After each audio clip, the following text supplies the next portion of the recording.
오늘 말씀의 주제를 알고 선택을 하셨는지 어떤지 모르지만 가치구를 185장하고 이 찬송하고 어느 찬송을 결정할까 하다가 185장을 했는데 오늘도 찬양을 이 찬양을 해주시네. 감사합니다.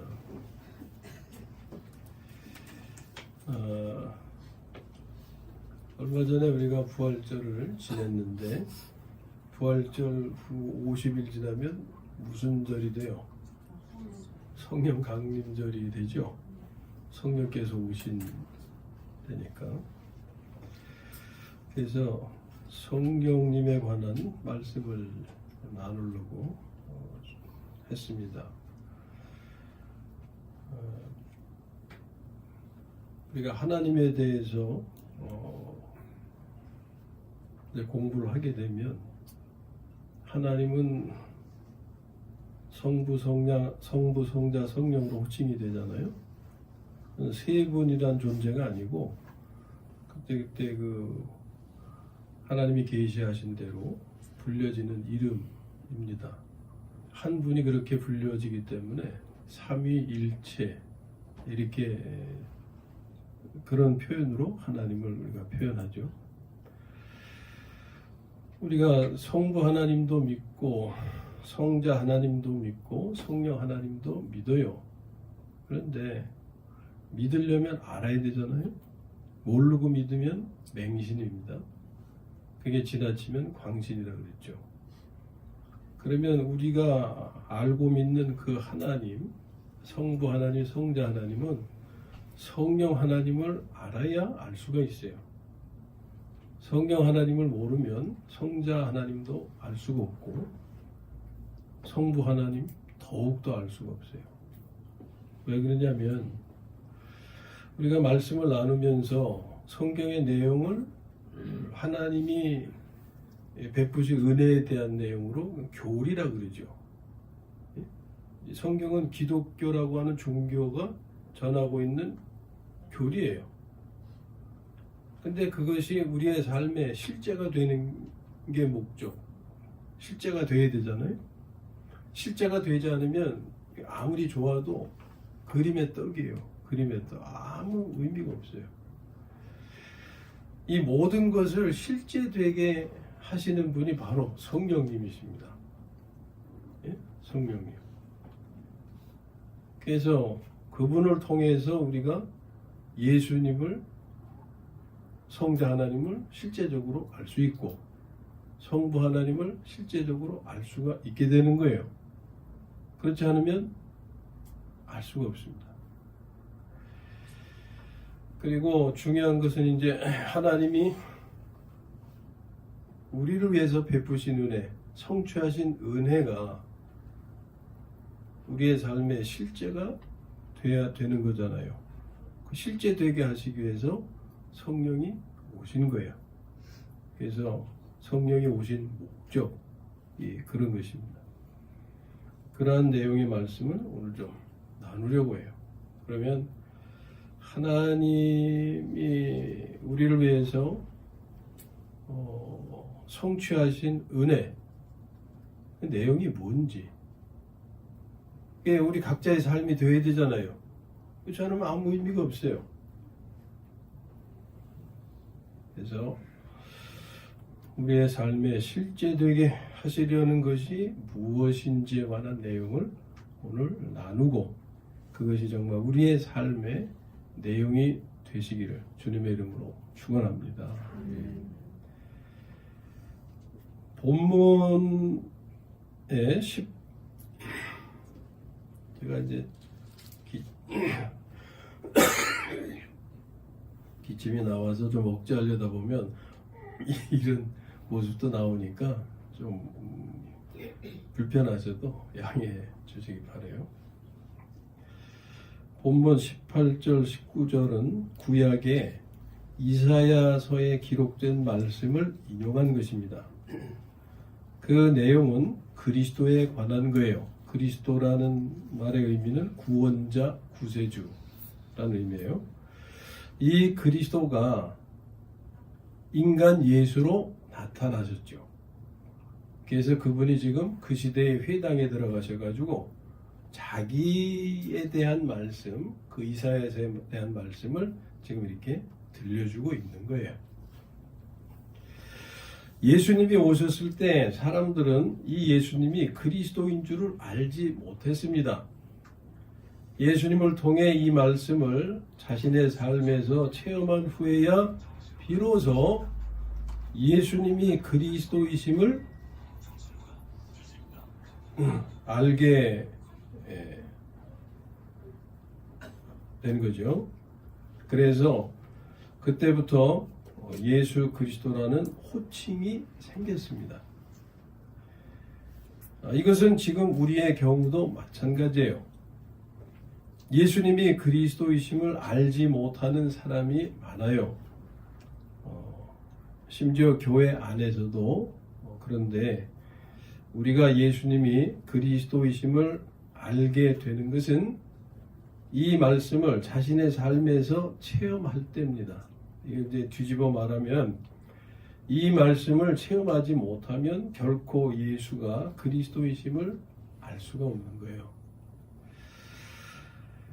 사람들이 예수님을 통해서 이 말씀을 체험한 것은 예수께서 육체로 계셨을 때가 아니고 부활하셔서 살려주는 영이 되셨을 때입니다. 예수님이 부활하셨을 때 고린도전서 15장 45절에서는 그분을 살려주는 영이라고 표현하고 있어요. 예수님께서 살려주는 영으로 믿는 사람들에게 오신 것이 바로 성령이십니다. 이 성령과 하나님의 생명의 관계를 우리가 따로 또 알아야 되는데 일단 편의상 이렇게 표현하니까 그렇게 이해하시기 바랍니다. 성령에 대한 그 표현이 많이 익숙하죠. 하나님의 생명, 새 생명보다 성령이라는 표현이 많이 익숙해 계신데 하나님의 생명과 따로 떼어서 성령을 생각할 수가 없는 거거든요. 그러나 어쨌든 이 시간에는 필요한 대로 성령이란 표현으로 또 할 때가 있습니다. 자, 예수님께서 살려주는 영으로 믿는 사람들에게 오신 것이 성령이신 거예요. 그러니까 성령은 다시 오신 예수님이라고 말할 수 있는 겁니다. 예수님은 육신으로 계실 때 제자들에게 곧 다시 오시겠다고 말씀하셨죠. 그 말씀대로 오셨는데 그것이 성령으로 오신 것입니다. 예수님께서 성령으로 다시 오신 것은 예언된 본문의 말씀을 이루고자 하심이었어요. 그러므로 예수님을 믿는 사람은 이 말씀을 체험하게 될 것이고 그때 비로소 예수님이 그리스도이심을 알게 될 것입니다. 이제 그리스도께서 우리가 그리스도라는 표현을 할 때 그리스도는 바로 살려주는 영이 되시고 성령이시고 하나님의 생명이시라는 것을 우리가 같이 알아야 돼요. 그러나 그런 이해가 부족하다면 그냥 그리스도로만 아실 수밖에 없습니다. 이 그리스도께서 인생들에게 이루실 일들을 이제 보겠습니다. 이게 본문에서 말씀하는 건데 크게 먼저 말씀하시는 것을 제목만 보면은 포로된 자를 자유케 하신다 그랬잖아요. 포로된 자를 자유케 하시는 게 한 가지고 그 다음에 두 번째가 뭡니까? 눈먼 자를 보게 하신다는 것이고 세 번째는 눌린 자를 자유케 하신다는 것이고 마지막 네 번째는 주의 은혜의 해를 성취하신다는 거예요. 이것이 인생들에게 나에게 이루실 일들인 겁니다. 그래서 우리가 알아야 되겠죠. 이걸 모르면 나를 위한 은혜의 모든 것을 받을 수가 없어요. 놓치는 거예요. 오늘 나에 대해서 말씀하시는 이 은혜에 관한 사항 하나도 놓치지 않고 잘 간직하실 수 있기를 소원합니다. 자, 첫 번째로 나를 보내사, 지금 여기 예수님 하나님이 나를 보내사 이루고자 하시는 일의 첫 번째는 포로된 자를 자유케 하신다는 거예요. 포로되었다는 것은 갇혔다는 의미죠. 갇혔다는 의미인데 그런 영적인 사항을 설명하기 전에 우리 현실 속에서 내가 갇혀있는 처지가 뭔지를 생각해 보시면 될 거예요. 자, 우리는 출생이나 결혼 등으로 예를 들면 어떤 환경이나 상황에 갇히게 돼요. 저는 출생으로 윤씨 집안에 갇혔어요. 그것도 대한민국의 윤씨 집안에. 제가 아메리카의 누구 스미스 집안의 사람이 아니고 대한민국의 윤씨 집안에 갇힌 자가 됐어요. 제 의사와는 상관없이 던져진 겁니다. 또 결혼으로 그 상황에 또 갇히게 돼요. 이것은 자기의 선택의 문제죠. 어쨌든 자기 의지가 아니든 의지의 선택이든 우리는 어떤 상황에 갇히게 됩니다. 그리고 주어진 환경이나 상황에서 종이나 주인으로 살게 돼요. 종으로 사는 것은 환경이나 상황의 포로로 사는 것이고 주인으로 사는 것은 환경이나 상황에서 자유케 되는 것입니다.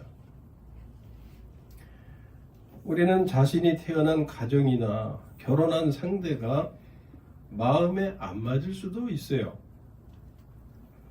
뿐만 아니라 힘들게 고통스럽게 할 수도 있습니다. 그럴 때 우리는 원망을 하면서 스트레스를 받으며 살게 되죠.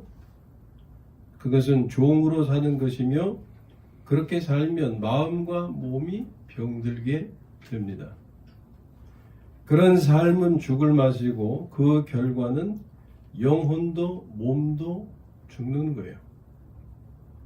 이것은 자신이 환경과 상황에 잡혀 먹히는 것입니다.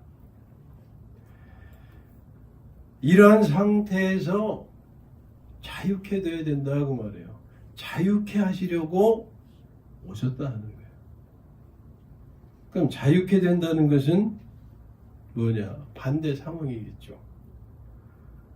내가 던져진 환경과 상황을 잡아먹는 것입니다. 내가 잡혀먹히는 것이 아니라 잡아먹는 거예요. 곧 극복하는 것, 초월하는 것이다. 감당하는 것이다.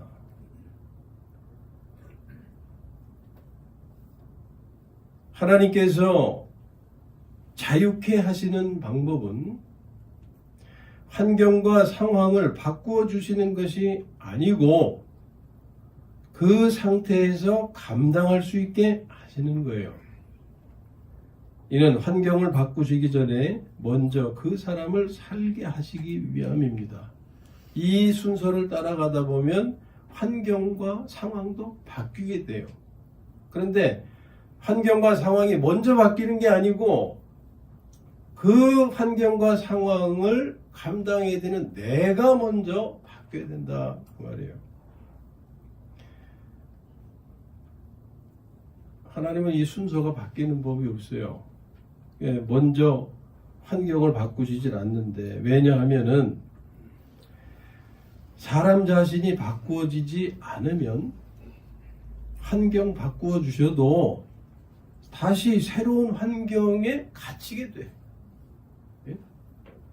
새로운 환경이 해방, 기쁨이 아니고 새로운 고통이 되는 거예요. 예를 들어서 적당한 예인지 어떤지는 모르겠지만 이런 일도 있을 수 있으니까 출생으로 인해서 주어진 환경이 고통스럽다고 거기서 벗어나기 위한 수단으로 결혼을 택하면요, 그 결혼은 또다시 고통이 돼요. 출생의 환경을 극복하고 결혼해야 그 결혼이 행복하게 되는 겁니다.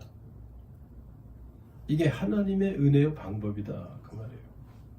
그러므로 먼저 자유한 자가 되게 하신 후에 환경을 바꾸어 주시는 거다. 그리하면 어떤 환경에서도 자유할 수 있기 때문입니다. 그러므로 갇힌 환경이라고 하는 것은 그것만 바라보면 그것이 저주나 화라고 생각할 수 있어요. 왜 나는 이런 환경에서, 왜 나는 이런 사람과, 예?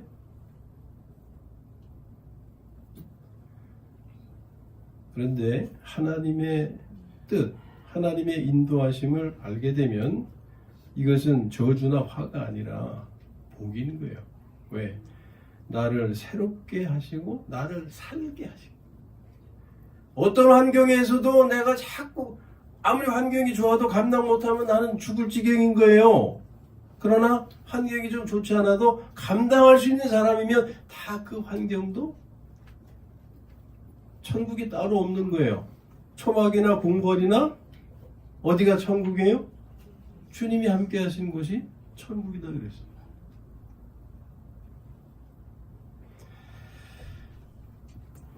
내가 갇힌 환경, 내가 속한 환경은 나를 새롭게 살게 하시려는 하나님께서 예비하신 복된 과정이라는 것을 깨달아야 됩니다. 예수님은 포로된 우리를 자유케 하시기 위해서 오셨다고 말씀해요. 그러므로 우리는 주어진 환경과 상황에서 반드시 자유케 될 수 있고 자유케 되어야 하는 거예요. 우리가 자유케 되는 길은 성령으로 오셔서 우리의 생명이 되신 예수님으로 사는 것입니다. 그것은 생명을 바꾸는 기도를 실행하는 거지요. 주님, 주께서 이 환경과 상황을 감당해 주셔서 제가 감당하게 하옵소서. 제가 처한 이 환경과 상황이라는 것이 각자가 다 다르잖아요.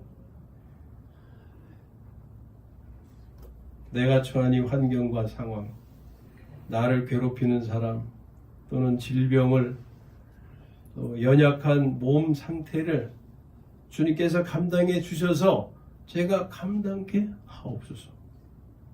그리하면 반드시 자유케 되는 것을 체험케 되어서 예수님이야말로 정말 그리스도 되심을, 구원자 되심을 알게 되는 것입니다. 두 번째로 눈먼 자를 보게 하신다고 그랬어요. 눈먼 자라고 하는 것은 못 보는 거잖아요. 뭘 못 보냐? 자신이 포로된 자임을 모르는 거예요. 자신이 포로된 자임. 그러므로 보게 한다는 것은 자신이 포로된 자임을 알게 하시는 겁니다. 예수님은 눈먼 자를 보게 하러 오셨다고 말씀해요. 그러므로 우리는 반드시 보게 될 것이고 보아야 하는 거죠. 우리가 보는 길은 역시 생명을 바꾸는 기도로 실행하는 거예요. 주님, 주께서 나의 시력이 되어 주옵소서. 아멘. 같이 한번 하시죠. 주님, 주께서 나의 시력이 되어 주옵소서. 그리하면 반드시 보게 되는 것을 체험케 되어서 예수님이 그리스도이심을 알게 될 겁니다. 세 번째, 눌린 자를 자유케 하신다고 했어요. 눌린 자라고 하는 것은 몸은 병들고 생활은 죄의 종으로 사는 것을 뜻합니다. 죄의 종은 사탄의 종이죠. 하나님의 종이 아니고, 이것은 포로된 자로 살아온 결과입니다. 포로된 자로 살아왔다는 것은 육신을 따라 살아왔음을 의미해요. 여기서 자유케 되는 것은 의의 종으로 살게 되는 것을 뜻하죠. 의의 종은 하나님의 종, 죄의 종은 사탄의 종이라고 그랬잖아요. 의의 종으로 살게 되는 것이 자유케 되는 것이고, 그로 인해서 건강이 회복됨을 말하는 겁니다. 이것도 역시 생명을 바꾸는 기도를 실행하는 거죠. 함께 하시죠. 주여, 주께서 나의 무엇이 되어 주소서. 아멘. 의의 종이 되어 주소서. 한번 다시 해보세요. 주여, 주께서 나의 의가 되어 주옵소서. 그러면 반드시 의의 종이 되는 것을 체험하게 되어서 예수님이 그리스도 되심을 알게 되는 것입니다. 끝으로 네 번째, 주의 은혜의 해를 성취하신다는 거죠. 포로가 되어서 눌린 상태로 살아가는 인생을 자유케 하는 것이 주의 은혜의 해가 성취되는 것입니다. 은혜의 해라는 말 들어보셨습니까? 아니면 희년이라는 말 들어보셨죠? 희년. 기쁠 희자. 기쁨의 해, 그런 뜻이죠. 이것은 이스라엘 백성에게만 있는 하나님의 은혜였습니다. 희년이라고 하는 것은 50년 만에 맞이하는 해예요. 50년 만에. 50년을 주기로 맞이하는 해인데, 이때에 하나님이 마련하신 은혜, 이건 하나님의 명령으로 시행케 하신 거예요. 그건 뭐냐면, 여러분들이 성경을 평소에 읽으시면 대화가 유익이 되죠. 50년이 되는 해에는 모든 종들이 자유케 되고 모든 소유가 주인에게로 돌아가게 되는 해예요. 사실 이스라엘이라고 하는 사회, 하나님의 백성의 사회에 종이 있다는 건 사실 말이 안 돼요. 그렇잖아요. 하나님의 나라에, 하나님의 백성들 가운데 주인과 종이 구별된다는 건, 이건 사실 있을 수 없는 거잖아요. 그러나 현실은 그랬다 그 말이에요. 그것은 하나님의 뜻대로 사는 삶이 아닌 겁니다. 사회적인 구조가 주인과 종이 있으니까 당연한 것이지, 그게 당연한 게 아니에요. 당연한 것에서 어긋난 상태가 주인과 종의 계층이 있는 거예요. 이것을 하나님이 원상 회복시켜 주시는 은혜가 희년인 거예요. 희년. 그러면 그들 사회에 왜 종이 있고 주인이 있고 그러냐? 다른 말로 표현하면 주인은 가진 자가 되고 종은 없는 자가 되고 그런 거예요. 오늘 우리 사회 구조 속에 노사 관계가 그런 관계가 되는 거예요. 이건 우리 사회의 모습이 그냥 일반적으로 그러니까 당연한 것으로 우리는 여기고 살잖아요. 하나님의 은혜는 그게 그런 게 없습니다. 하나님의 나라에는 그런 게 있어서는 안 되는 거예요. 이런 구조를 만든 것은 하나님이 만드신 게 아니라 사탄의 작품이죠. 그러니까. 자, 오늘 이제 해당되는 말씀을 나눠야 되는데, 이스라엘 민족이 애굽에서 종살이 했어요. 하나님이 그들을 끌어내셨습니다. 그게 출애굽의 은혜죠. 가나안 땅으로 들이셨어요. 가나안 땅에 들이실 때에 다 골고루 땅을 분배해 주셨어요. 그렇죠? 거기에 더 많이 가지고 적게 가지고 그런 차이가 없었습니다. 처음엔 똑같이 나눠 주셨어요. 그래서 처음에는 가나안 땅에 들어가서 땅을 분배받아 자유롭게 살게 됐죠. 그런데 어떤 사람들은 바르게 살지 못해서 땅도 빼앗기고 가족들은 뿔뿔이 흩어져서 종살이하게 되는 경우가 생긴 거예요. 우리의 역사 가운데서도 보면은 노름에 미쳐가지고서 돈 다 탕진하다가 돈 떨어지니까 누굴 팔아요?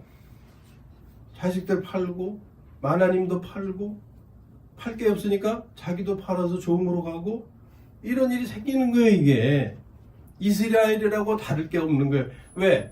똑같은 본성을 가지고 살았으니까. 그래서 그런 일이 생긴 거예요. 자, 한 가족이 한 사람이 미쳐서 그냥 다 재산 잃고 살 집도 잃고 뿔뿔이 흩어져 가지고 종살이하고 사니까 그 모습이 얼마나 불쌍하겠어요. 하나님 보시기에.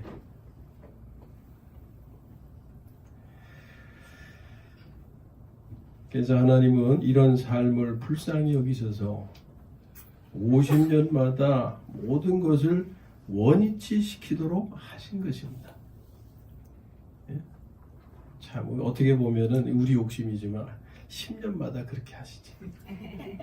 이왕 하실 거면 10년마다. 그럼 사람들이 어떻게 생각하겠어요? 그 은혜를 감사하고 정신 차리고 사는 게 아니라 에이 10년만 버티면 되지. 그리고 또 그냥 다 팔아먹을 거예요. 아마.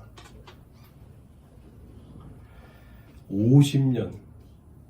참 50년마다 모든 것을 원위치 시키도록 하신 것이 희년의 규례예요. 그것이 우리의 삶에 이루어지는 해를 은혜의 해라고 표현한 거예요. 그러므로 주의 은혜의 해가 성취된다는 것은 포로되어서 모든 것을 빼앗겼던 인생들이 이스라엘의 경우는 물질 뺏기고 땅 뺏기고 가족 흩어지고 뭐 이런 정도였지만 우리의 경우는 내 소중한 인생을 뺏겨버렸단 말이에요. 내 인생을. 예? 포로되어서 모든 것을 빼앗겼던 인생들이 성령을 통해서 다시 오신 예수님을 통해서 모든 것을 다시 회복하게 된다는 것이 주의 은혜의 해가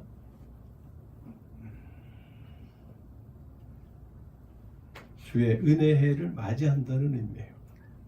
우리 인생들이.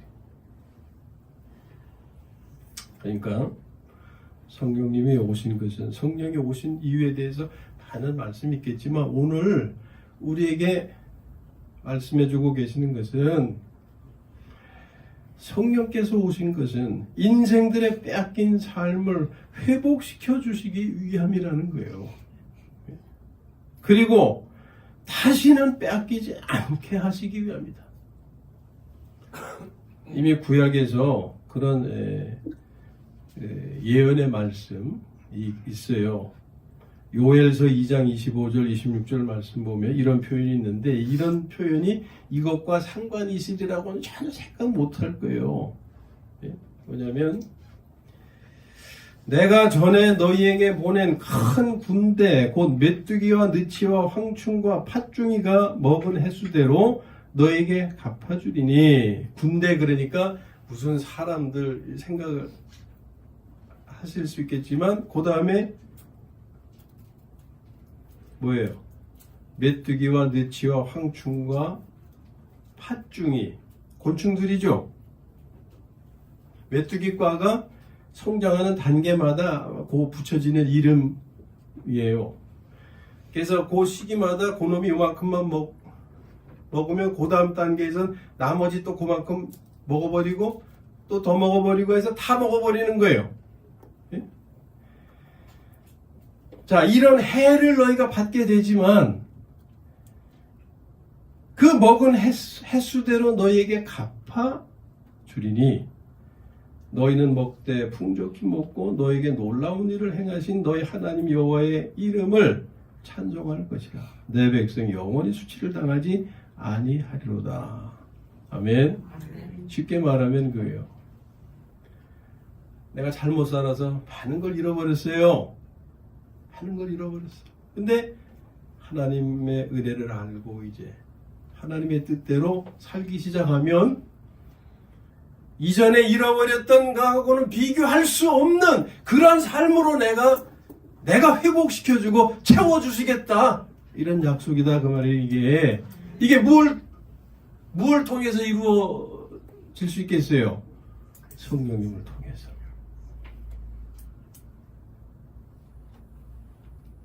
그 은혜에 대한 말씀이에요, 이게. 네? 혹 지금까지 자신의 인생을 빼앗겼다고 생각하시는 분이 계시면 우리는 즉시 예수님을 영접해야 합니다. 내가 잘못 태어나서, 잘못 결혼해서, 사람 잘못 만나서 내 인생 망쳐버렸어. 이렇게 생각하시는 분들 있다면 예수님을 찾아가야 됩니다. 예수님. 그리하면 회복을 체험하게 될 거예요. 왜? 약속하셨으니까.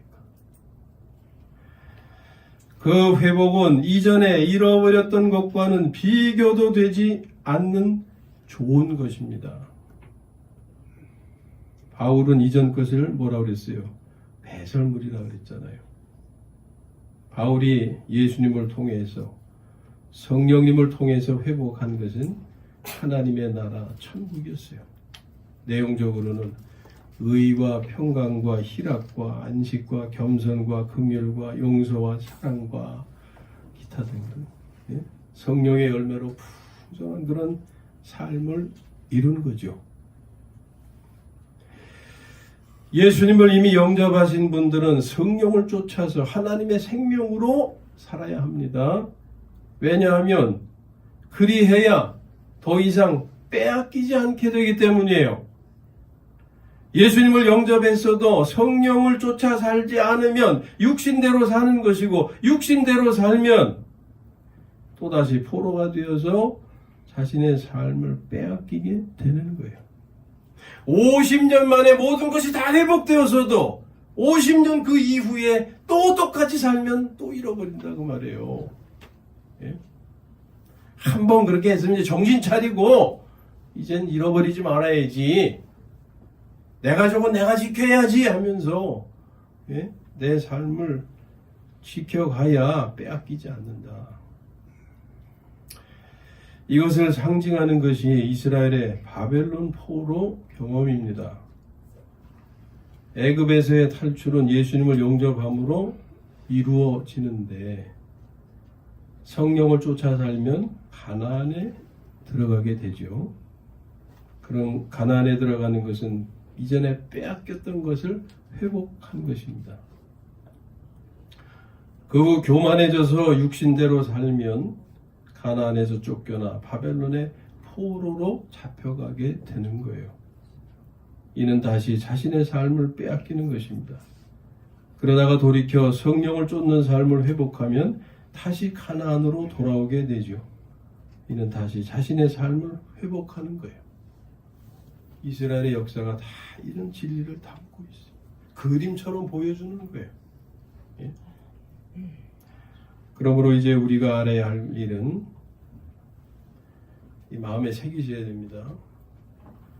예수님을 영접하여 성령으로 하나님의 생명으로 살기 시작하면 빼앗겼던 것을 회복하고 회복해 하신 자신의 삶을 절대 빼앗기지 않으려면 계속 성령을 쫓아 하나님의 생명으로 살아야 한다는 것입니다.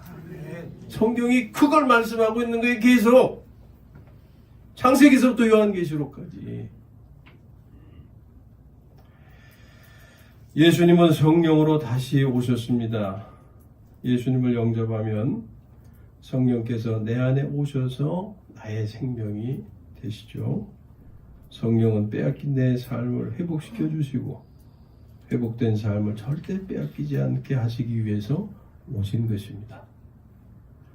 바라기는 예수님을 믿어 성령을 받고 성령을 쫓아 하나님의 생명으로 삶으로 빼앗겼던 삶이 회복되고 회복된 삶을 절대 빼앗기지 않고 지켜가게 되시기를 주님의 이름으로 축원합니다.